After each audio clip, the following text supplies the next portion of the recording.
The first couple of days of Pittsburgh Steelers rookie minicamp is officially in the books. And we've heard a lot of news, notes, even gotten a lot of highlights on guys like Roman Wilson, Troy Fautanu, Zack Frazer, Mason McCormick, but also some guys on the lower end of the draft as well, like Ryan Watts and Dejuan Edwards. Some of these guys are starting to look really good. Now, in this video, we're going to break down some winners, some losers, and also some guys who actually made the team on a tryout basis. We're going to break it all down in this video. Now, before we jump in and talk a little bit about the new signees and some of the draft picks that look good, do me a favor and comment down below which one of these rookies do you think will have the biggest impact on day one, but also comment down below which one of these rookies do you think has the most potential going forward. Now, with that being said, let's dive into the first player who's been absolutely standing out here for the Pittsburgh Steelers in rookie minicamp.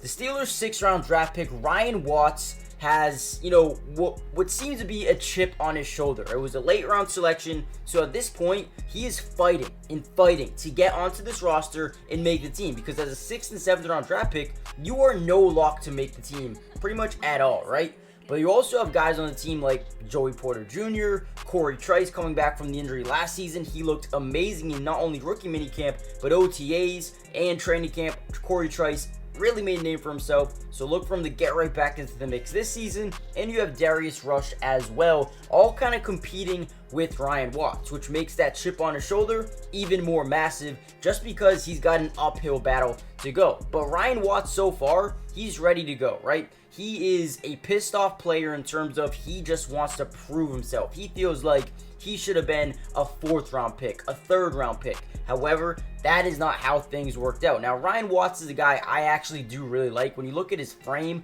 he's 6'3", big body, 34.5-inch arms. I mean, this dude could be an absolute beast if he develops the right way. And when you look at, coming out of college, he has outstanding size, rare length for DB. Has the traits and experience to transition to safety if need be, but he's also capable of lining up over the slot. He's capable of covering some tight ends. He's a good striker, right? Works around through blockers with his run support and has the opportunity to play right away on special teams. So not only do I think this guy is massive, but he also has the opportunity to come in and work in multiple different positions. Special teams, outside corner with that height and length. He can play slot corner. He can play safety. The man can do so many different things, and he's extremely versatile. However, with that being said, even after having such a solid rookie minicamp, and we have to take everything with a grain of salt because, there's no pads, there's no hitting, there's no contact, it's barely even full speed. But another thing we have to take into consideration is just yesterday, the Pittsburgh Steelers signed a cornerback who was previously drafted to the Baltimore Ravens. He also played in Las Vegas with the Raiders. Anthony Everett is on his way to the Pittsburgh Steelers. He tried out for the team and ended up making it. Now, back in 2021, he had 3 interceptions, over 54 tackles, 36 of those being solo. Guy who's not afraid at all to come up and run support, but also can force some turnovers as well. I really do like Anthony Everett, and I think he could be a really good addition here to this DB room. And now you're looking at guys like Joey Porter, Ryan Watts, Dante Jackson, Corey Trice, Darius Rush, Josiah Scott, and now Anthony Everett's on the team as well. Man, there's going to be a lot of competition, especially in this DB room. But let's move on to some other areas that I think could be really high upon, according to Mike Tomlin and the other media staff, or the other, staff in Pittsburgh.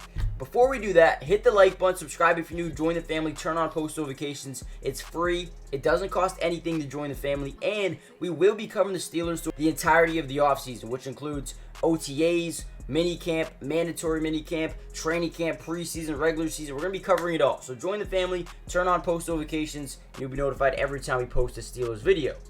Now we got to talk a little bit about the offensive side of the football. Probably what you guys wanted to hear the most. Roman Wilson, 22-year-old, started 24 games at Michigan, catching 107 passes for over 1,700 yards and 20 touchdowns. Was also one of their premier targets at Michigan when they won the national championship. Now, I think he is a perfect fit alongside Russell Wilson, and we won't be able to see that really take place until OTAs, which should be maybe a week away from now. So that would definitely be very interesting. But at this point, it seems like Roman Wilson, George Pickens, and, one of Van Jefferson, Quez Watkins, Scotty Miller, Calvin Austin will be that number 2 wide receiver or 3 wide receiver for this team. And I actually really like the depth that they have going for them right now. I feel like they've done such a good job just bringing in talent.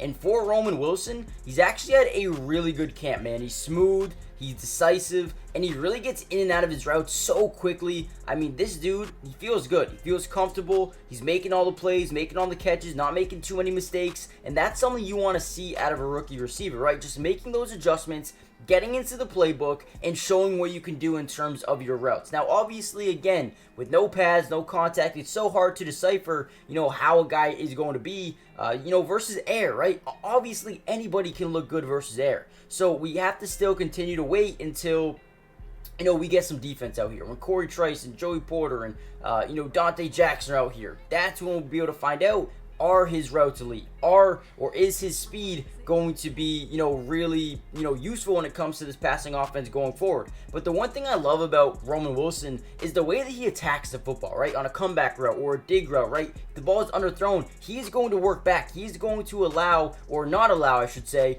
defenses to come up and jump balls for interceptions, right? But also, he works with the quarterback, and especially having guys like Justin Fields and Russ Wilson who love to get outside the pocket, extend plays on their legs. Dude, Roman Wilson was the perfect fit in this draft. I don't know how they got him, but they absolutely stole him in the 3rd round. Again, we'll continue to monitor how he does going forward in OTAs and minicamp, but so far, so good for Roman Wilson. Now, lastly, I really want to talk about this O-line, man. Troy Fautanu and Zack Frazer. These guys are going to be difference makers. Right away, day 1 starters. I think both of them, right? You have Broderick Jones, you have Troy Fautanu on the outsides. And then on the insides, you got James Daniels, Isaac Seumalo. Those guys are dogs, right? And now Zack Frazer, versatile, dominant kind of physicality. I mean, this dude just goes off of, just wanting to kill every single opponent, right? Just wanting to own and destroy everything that's in front of him. Zack Frazer is a monster, and you can tell from day 1, the man's dialed in. He is locked in on trying to learn the playbook.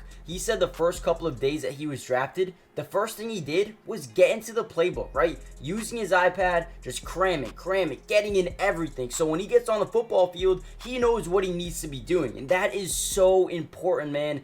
Some of these rookies come into the NFL like, hey, I made it. I can just chill, right? Hell no, man. You cannot, because that's when you lose your job. That's when you fall behind, and that's when you are, go to a former 2nd round pick, 3rd round pick to on no team, fighting for a spot in the UFL, right? So, hey, such a good job by Zack Frazer so far. Him and Troy Fautanu have been diving in together, talking about, the playbook together, and it's starting to seem effortless, and it's just like ease. It's easy for these guys. You can tell day 1 and day 2 of rookie minicamp, they knew exactly what they were doing, man, and that is, that's huge.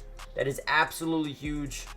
He said, Zack Frazer said, it's a little bit of extra pressure on me, but I'm going to work as hard as I can, try to put my head down and just work. That's the mindset you love to hear, and especially coming over here to Pittsburgh, where you have Arthur Smith coming over. He wants to run the football, run the football. Najee and Jalen Warren are probably gonna have a great time here, man. Right away, you see Troy Fautanu lining up at right tackle, moving Broderick Jones to the left side could be something they really want to focus on going into the season. And then you have a guy like Peyton Willis. I know I'm getting all over the place right now, but dude, there's so much to talk about. Don't really want to make this like a 20-minute video, so I'm gonna keep it short. Roman Wilson, or Peyton Wilson, the Wilson brothers. No, obviously not brothers, but you know what I mean. He looks good as well. Probably the biggest steal. Doesn't look injured. And that was one of the major reasons he fell into the draft. Because of that knee. Because of the ACLs. The man looks like a beast, man. Man looks like a beast. Possesses that next level ability to drop back in his zone. Come up, stop the run. He can do everything, right?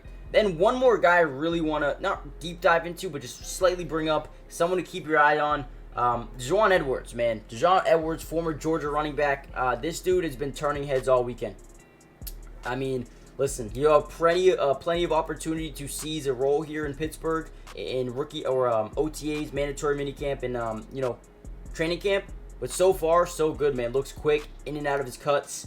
I like Dejon Edwards a lot. I don't know how fast he'll be able to progress into the lineup, but this is someone who, hey, keep your eye on over the next few weeks. I really do love what he brings, what he does.